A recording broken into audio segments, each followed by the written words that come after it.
From Wish TV and the All Indiana Podcast Network, this is the News 8 Daily 8 Podcast, a Wish TV News 8 update. Hi, this is Hannah Mordeau, and this is your News 8 Daily for Friday, October 25th. Expected to be a cloudy day with some showers out there. Potential for a couple of rumbles of thunder, too. We really need it. It's been a while since we've had rain. Unfortunately, this is not going to put a huge dent in our drought problem. Credit Karma makes building your credit straightforward and stress-free with help from our credit builder. Sign up today at creditkarma.com and start enhancing your financial health. Credit Karma, your partner in building a brighter financial future. Credit Builder plan is serviced by Credit Karma Credit Builder and requires a line of credit and savings account provided by Cross River Bank, member FDIC. Explaining football to the friend who's just there for the nachos? Hard. Tailgating from home like a pro with snacks and drinks everyone will love? An easy win. And with Instacart helping deliver the snack time MVPs to your door, you're ready for the game in as fast as 30 minutes. So you never miss a play or lose your seat on the couch or have to go head-to-head for the last chicken wing. Shop Game Day Faves on Instacart and enjoy $0 delivery fees on your first 3 grocery orders. Offer valid for a limited time. Other fees and terms apply. In the Delphi Murders trial, what took investigators so long to follow up on a tip about suspect Richard Allen? That was the main focus of testimony yesterday in court. IT-Mate's Kyla Russell breaks down what the lead investigator heard in what's become known as the Bridge Guy video. The man who searched Richard Allen's home shows new photos to the jury, and despite having found his gun and over 24 box cutters and knives, he said that nothing overtly ties Richard Allen to the scene. The search happened in October of 2022, just 5 weeks after a years-old missing tip led investigators to Allen. Indiana State Police Detective Dave Vito helped with that. In the search, they found his gun in the nightstand, a gun case, and 2 rounds of ammunition. They also found 12 phones, 2 pagers, and 2 SD cards. A coat that matched the description of Bridge Guy was also found in a closet, all of it tested and none of it linking him to the case, according to Vito. And during the search, State Police Lieutenant Jerry Holman testified to sitting in the car with Allen while they combed through his stuff. Holman said he asked Allen if he wanted to fill out a form for damaged items during the search. He said Allen told him it doesn't matter and it's over. The jury also saw the gun they found inside Allen's house. And new testimony from the Carroll County Sheriff on what he thinks the girl said in that well-known Bridge Guy video. As a man approaches the girls, Tony Liggett thinks Abby says, "Is he right here? Don't leave me up here." And then Libby chimes in to say, "This is the path. That be a gun. There's no path here." Bridge Guy is then heard saying, "Guys," and one of the girls timidly says, "Hi." And then comes the line we all know. Bridge Guy says, "Down the hill." Guys, down the hill. Liggett's recount is slightly different from what one expert brought in earlier this week by the prosecution thinks was said. And the defense believes no witnesses should be testifying to what they believe is said in the video. Instead, they should allow the jury to hear it and decide the words for themselves. We expect to continue hearing from witnesses that can speak more to that video and to the details that happened after Richard Allen's arrest. Reporting here in Delphi, I'm Kyla Russell for Wish TV. WishTV.com or follow us on Facebook for updates. An officer with the State Department of Natural Resources tells the jury about an encounter with Richard Allen shortly after the Delphi murders. Dan Doolin testified yesterday that he spoke with Richard Allen in 2017 in the parking lot of a grocery store. Doolin says Allen told him that he saw 3 girls on the trail when he was walking. The notes from that conversation were not revisited for another 5 years. When the tip about Allen was rediscovered years later, Allen agreed to a police interview. Delphi's former police chief testified that at that interview, Allen again confirmed that he had walked along the trail in Delphi that day. Allen was shown the picture of the Bridge Guy by police, to which Allen claimed that if one of the girls took the picture, there's no way that it could have been him. Police also say Allen agreed to let investigators search his phone before backtracking and ending the interview entirely. Judge Francis Gould has denied an effort by Richard Allen's defense team to get former Carroll County prosecutor Robert Ives to take the stand. Ives retired 9 months after the murders and had argued that he would only have speculative information on the case. The judge has not ruled yet on the defense team's motion to introduce evidence of Odinism into the trial.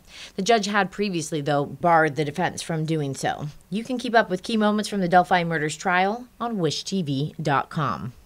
In Your Vote 2024, it's the last debate for the candidates for governor before Election Day. The three candidates faced off yesterday to make their pitch to voters on a variety of issues. Hoosier voters asked about gun rights and gun regulations, wondering how you'll balance support for Second Amendment rights with concerns about gun violence. What changes, if any, do you support to Indiana's gun laws? So I'm the only candidate here that has been responsible for an entire school system or who has watched kindergartners do a drill because of the fear of someone coming into school with a weapon. And there are a lot of things we can do. First of all, listen to the state police, and we'll bring back common sense and balance to the state. It's about making sure that we're looking at common sense gun violence prevention measures that are widely supported by Republicans and Democrats. I own a gun. I am very pro Second Amendment. No one's coming for anybody's guns. It's about responsible ownership and responsible use. It's also about making sure that we get the care that is needed when people are vulnerable and may need assistance in area of mental health. My opponent has called for the red flag laws to go away, or maybe his lieutenant governor opponent, and that is dangerous. Why would we take away something that the state of Indiana has said makes a huge difference in the safety of our communities? That's just irresponsible. Red flag laws have worked well here. They need to be actually improved, though, because that is the first step to keep guns out of the hands of the mentally ill, or folks that are having trouble with some issue and they resort to a gun. Keeping guns out of the hands of criminals. But when it comes to our Second Amendment rights, I'm the one that has defended that with a spotless record, but that doesn't mean that you shouldn't try hard to make sure, with everything you have at your disposal, to make sure criminals do not get guns and the mentally ill. And the red flag law is designed for that, and I've been for that ever since we've had it here. First of all, let's establish something that is just common sense fact. Criminals don't follow laws. That's why they're criminals. So when we say that we need more gun laws to stop criminal activity, that's just not common sense.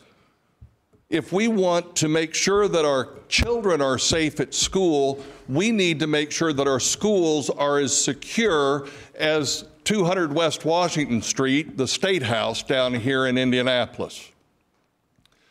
I oppose the red flag laws because we're that close to our government telling us that because we go to this church or we're a member of that organization, that we have a mental defect and therefore they need to take our guns. That scares me, folks, and it should scare you too. We have more coverage of that campaign at wishtv.com, including the first debate between the three candidates that aired here on Wish TV.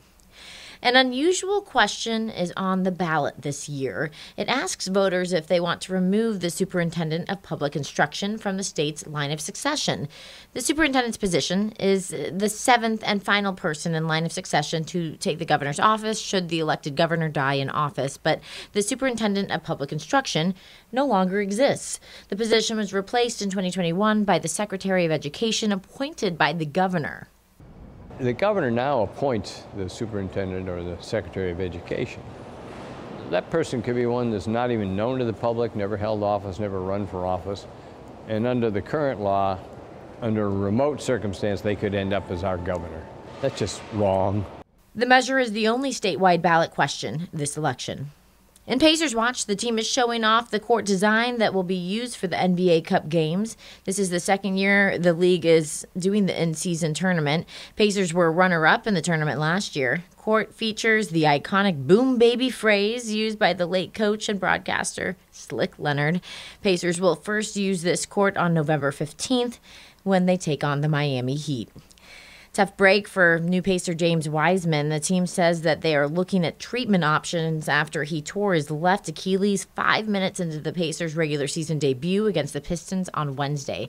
The 7-footer came to the Pacers in the offseason after spending the last 2 years in Detroit. There's no word yet on how long he may be out.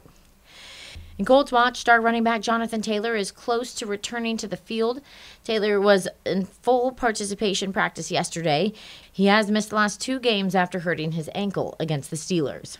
It's a great feeling. You're not sitting there watching. You're not watching your guys go out there and just have fun and run around. But you're definitely supporting them, but you want to be out there with them. Taylor's potential return comes ahead of a crucial game against the division rival, Houston Texans, this Sunday. You'll be able to fearlessly enjoy some special drinks and snacks if you get to see Taylor Swift when the Eras Tour arrives in Indianapolis. We are now just 1 week away from the pop star's series of concerts taking place here. Our very own Taylor Swift expert, Danielle Zokoski, gets a first-hand look at some of the treats with the food team from Lucas Oil Stadium. Welcome in. We're here with 2 members of Sodexo Live, the food vendor for Lucas Oil Stadium, here to tell us a little bit more about how they're getting ready for the Taylor Swift concert. Now, I have Madison Hodgen here, who is the suites manager over at Lucas Oil, going to tell us a little bit more about the food options and what you guys are doing for Taylor Swift. Yes, we are thrilled to host the groundbreaking tour coming in. And we're hoping that when fans are walking down the street and they see her on the JW and the different street signs, that when they come in the stadium, they still get that special element added to it. So we do have our standard menu items that are very popular that we have at Colts games, but we've changed the names a little bit to them to add that extra flair. So we do have our Back to December burger and our Fearless fries, and a few other special touches to our menu items. I hear you're a big Swiftie. I am. How excited are you to be a part of this record-breaking tour? Thrilled. A year and a half ago, I was in college trying to get tickets, and now here we are being able to actually work it. We're very fortunate for the events that Indy is able to be a host for in Lucas Oil Stadium, and this will be one of the biggest. Absolutely. Well, Madison, Dave, thank you so much for joining us. We'll have continuing coverage of the Taylor Swift concert and everything leading up to it in the next week as we wait for Taylor Swift to come right here to the Circle City. The Irvington Halloween Festival is hosting their annual zombie bike ride tonight. Organizers say families can dress in their Living Dead best and cycle through the neighborhood. The route starts at the Irvington Library at 6:30 this evening and ends at Irving Circle. The ride is free and open to all ages. This has been your News 8 Daily. From Wish TV, I'm Hannah Mordeau. Watch us on wishtv.com and follow us on Facebook for updates. T-Mobile 5G internet keeps getting better. Boost your connection to harder-to-reach places with Home Internet Plus and get internet right where you want it. With Wi-Fi that reaches the attic, I finally have a home office. Get a free upgrade to T-Mobile Home Internet Plus while supplies last. Home Internet Plus starts at $50 a month with autopay and any voice line. Check availability at T-Mobile.com/home internet. During congestion, customers on this plan may notice speeds lower than other customers and further reductions using greater than 1.2 terabytes per month due to data prioritization. After $20 bill credit plus $5 per month without autopay. Debit or bank account required. Regulatory fees included for qualifying accounts. $35 connection charge applies. You know that feeling when your favorite brand really gets you? Deliver that feeling to your customers every time. Memorable moments like these are key to building your business and your brand. Klaviyo turns your customer data into real-time connections across AI-powered email, SMS, and more, making every moment count so you can continue to build smarter, more meaningful relationships with your customers. Build smarter digital relationships with your customers and make every moment count with Klaviyo. Learn more at klaviyo.com/BFCM. This is the News 8 Daily 8 Podcast, a Wish TV News 8 update on demand. For even more, on demand and on the go. Connect with Wish TV on Facebook at wishtv.com and on the free Wish TV mobile app. Thank you for listening. And be sure to like, subscribe, and follow this podcast for updates every weekday morning on the All Indiana Podcast Network and wherever you get your podcast.